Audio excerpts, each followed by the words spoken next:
him from the yard.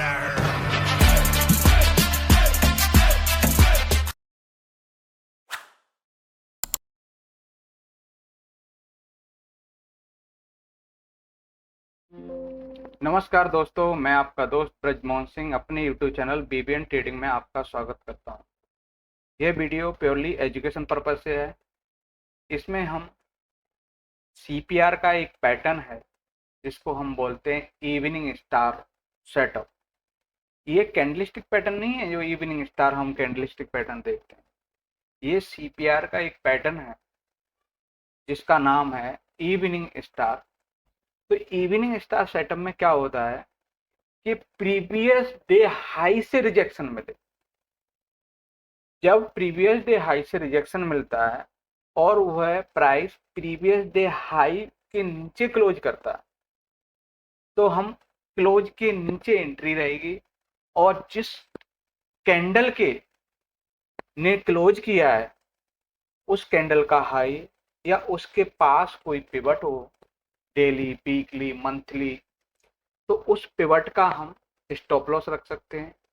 Target के लिए हमारा सीपीआर टारगेट रहेगा, या फिर आपका जो नियरेस्ट कोई सपोर्ट जोन हो सकता है, या प्रीवियस कोई भी वीकली, मंथली पिवट भी हो सकता है, उसके अराउंड हम टारगेट रख सकते हैं।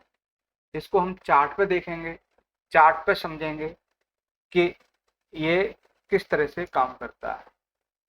जैसे कि ये सेंसेक्स का चार्ट है, ये प्रीवियस डे हाई के ऊपर गया, ऊपर से आके नीचे क्लोज कर दिया। हमारी क्लोज के नीचे एंट्री है, स्टॉप लॉस इसके अराउंड या तो हम प्रीवियस डे हाई रख सकते हैं, या यहाँ पर कोई पिवट होता था पिवट रख सकते थे, या फिर कोई प्रीवियस पहले मार्केट का कोई सप्लाई जोन है तो हम उसको टारगेट एसएल के लिए हम रख सकते हैं। टारगेट की बात करें तो टारगेट पहला है ना पिवट हो सकता है, ठीक है। फिर अगर हम पिवट को क्रॉस करेंगे तो हमारा सीपीआर हो सकता है। इसमें है हमें डिफरेंट तरह से आपको सेल करने का मौका मिलेगा। जैसे ये एससीएल का टाइप चार्ट है, इसमें बड़ी कैंडल है, ज्यादा बड़ी कैंडल होने पे हम अवॉइड भी कर सकते हैं। उसमें हम ये देखेंगे कि प्रीवियस डे हाई से अगर रिजेक्शन मिलता है, जब हम क्लोजिंग के नीचे निकलते हैं तो हमारी एंट्री एक्टिवेट होती है, और टारगेट के लिए हमारा जैसे कहा कि ये वीकली और मंथली दोनों पिवट हैं, इसके अराउंड हम टारगेट रख सकते हैं, और उसके बाद में सीपीआर का टारगेट हो सकता है। एसएल के लिए हम बड़ा है तो इस कैंडल के हाफ के अराउंड हम एसएल रख सकते हैं। ऐसे ही हम अगला ये है आपका टेक महिंद्रा का चार्ट। इसने भी है ना क्लोज किया है अपने प्रीवियस डे हाई के नीचे। जब प्रीवियस डे हाई के नीचे क्लोज किया है तो एंट्री एक्टिवेट होती है, और हमारा टारगेट के लिए हम सीपीआर के लिए रख सकते हैं। स्टॉप लॉस हमारा रहेगा वही प्रीवियस डे हाई के अकॉर्डिंग। अब हम अगला है वो है चार्ट सन फार्मा का। यहाँ पे हमें और एक नया प्राइस का सेटअप सीखने को मिला, जिसमें क्या है कि हम पहली 5 मिनट की जो कैंडल है उसके नीचे से हमें कई बार रिजेक्शन मिला, पर फाइनली जब हम उसके नीचे क्लोजिंग मिली, क्लोजिंग के अराउंड हमारी एंट्री होनी चाहिए। एंट्री के बाद में हम टारगेट वही रहेगा। स्टॉप लॉस के लिए जैसे कि मंथली पिवट भी हो सकता है, इसका हाई भी हम रख सकते हैं। अगला रहेगा हमारे पास सिप्ला है। सिप्ला में भी जैसे प्रीवियस डे हाई से रिजेक्शन मिला है, जब ये क्लोज हो गई, क्लोज के अराउंड हम रख सकते हैं। इसमें कभी कभी हमें ऐसा देखने को मिलेगा जो एक ही कैंडल में टारगेट मिल जाएगा, कभी कभी आपको पूरे दिन भी है ना वहां पे भी टारगेट, कभी कभी आपको ये भी देखने को मिलेगा कि आपका स्टॉप लॉस हिट करने के बाद टारगेट क्या है।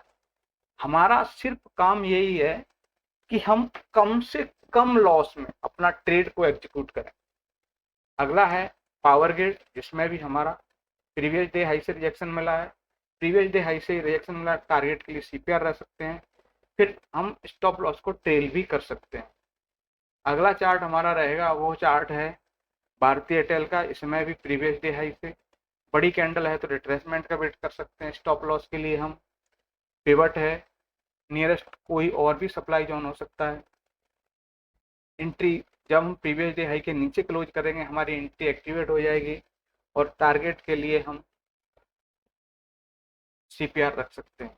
अगला हमारा रहेगा वो है हिंदुस्तान यूनिलीवर। हिंदुस्तान यूनिलीवर में प्रीवियस डे हाई से रिजेक्शन मिलने के बाद जब क्लोजिंग मिल गई फाइनली, तो हम ट्रेड यहाँ से सेल साइड जा सकते हैं। टारगेट के लिए यहाँ देखो, यहाँ पूरा दिन हमें बैठना पड़ा तब जाके हमें टारगेट मिला। तो कभी कभी हमें ये देखने को जरूर मिल सकता है जहाँ पर हमें ट्रेड टारगेट जल्दी भी मिल जाए और लेट तक भी हो सकता है। अगला हम चार्ट देख रहे हैं वो कॉन्कोर का है। कंटेनर में हमें देखना है कि प्रीवियस डे हाई के ऊपर गया और वहां से रिजेक्ट मिला, और रिजेक्ट मिलना जब हमें फाइनली प्रीवियस डे हाई के नीचे क्लोजिंग मिल गई तो हम सेल साइड जा सकते हैं। टारगेट के लिए हमारा सीपीआर रहेगा नियरेस्ट भी, और कोई भी सप्लाई अगर है तो हम सप्लाई जोन को भी हम एज ए टारगेट रख सकते हैं। ये सीपीआर का इवनिंग स्टार सेटअप है जिसमें हमने डिफरेंट डिफरेंट टाइप के चार्ट का पे डिफरेंट डिफरेंट के स्टॉक इंडेक्स सब में आपको करना क्या है, आपको एक पैटर्न के एट लीस्ट कम से कम 30 से 40 चार्ट को आपको ढूंढना है। जब आप जितने ज्यादा से ज्यादा चार्ट ढूंढेंगे तितने से ज्यादा आपकी साइकोलॉजी उस पैटर्न के प्रति कॉन्फिडेंस और ज्यादा बढ़ेगा।